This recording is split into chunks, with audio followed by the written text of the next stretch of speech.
This is the Animal Rights Movement by Michele Antosh.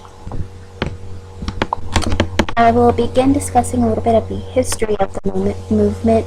Animal rights was first started as an issue in England.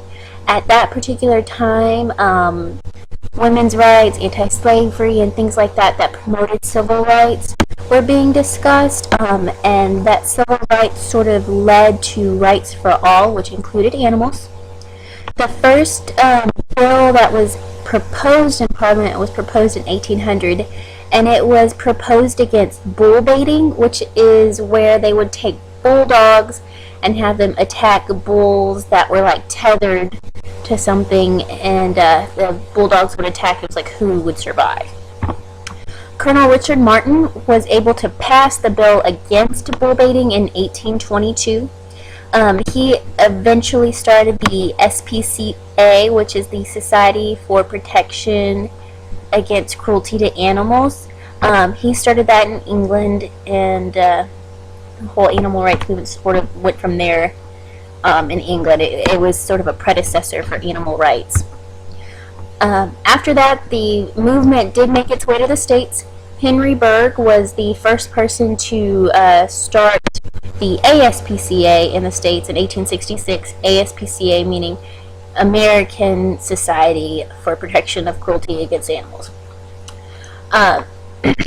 After several other movements came about, the AHA, which was the American Humane Association, began in 1877. It had divisions for both animal and children's humane treatment. That was what separated it from a lot of other animal movements. It is actually still a continued society today. The anti-vivisection movement was the movement against animal testing. As science progressed and things became more animals became more used in testing, the anti-vivisectionist movement started, and that was to fight against animal testing. After World War II, 43% of Americans had pets, which was a big contrast to before, where animals were primarily used for agricultural purposes. Now animals were actually pets. At that point, animal rights began to separate into two different sections. You had your animal rights activists, where they believe that animals essentially have equal rights to human beings. They are equal on all levels when it comes to rights. The animal welfare movement sort of stated, we're okay with humans having animals just so long as animals are treated humanely.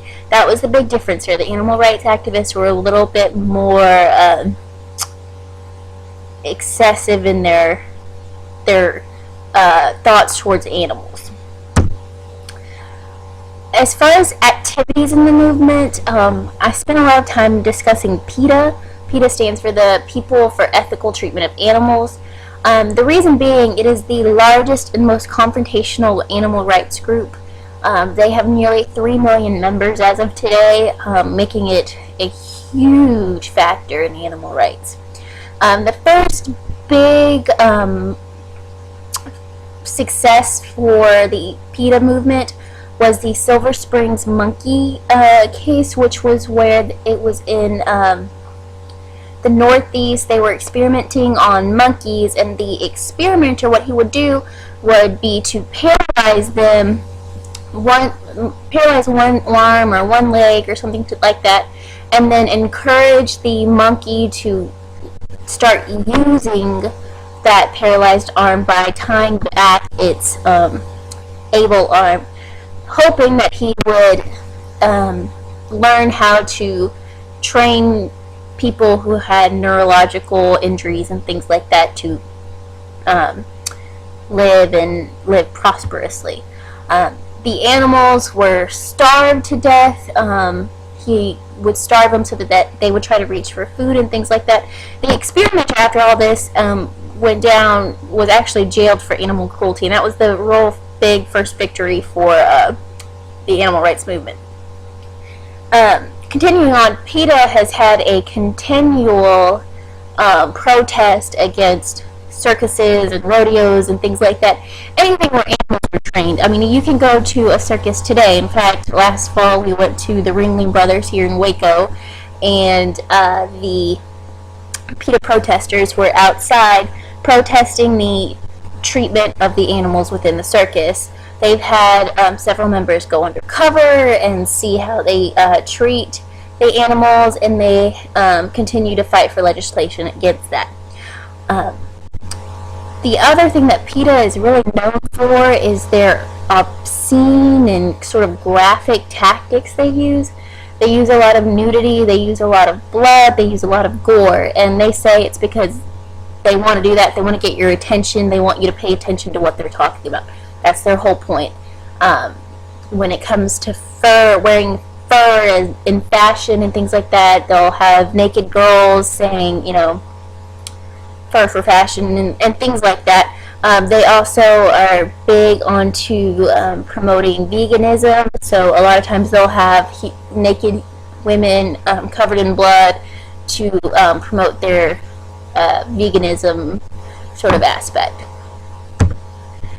The results of the movement, the biggest thing that I can say for animal rights at this point is the overall acceptance of animal rights. I mean, everybody loves puppies and kitties, and no one ever wants to hurt animals and things like that. And so that itself has largely represented the progress of the movement.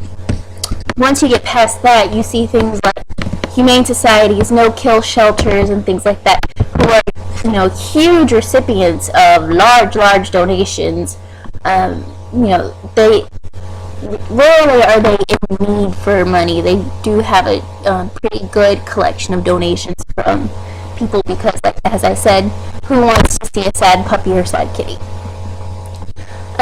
In terms of legislation, the state of Texas has set animal protection laws of how you can, you know, what you can and can't do as far as the treatment of animals.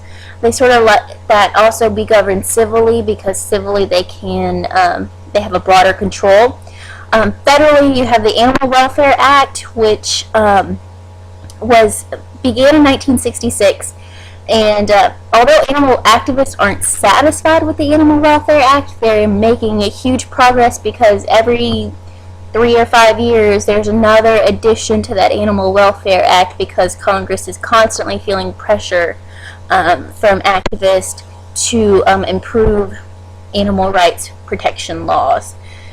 So overall, the effect of the movement has been quite large, because it is such an accepted thing now, as opposed to, you know, in the 1800s when animals' their sole purpose was agriculture. Now we protect mice and we protect snakes and all kinds of stuff like that, as opposed to seeing them as animals. That completes my presentation of the animal rights movement. Thank you.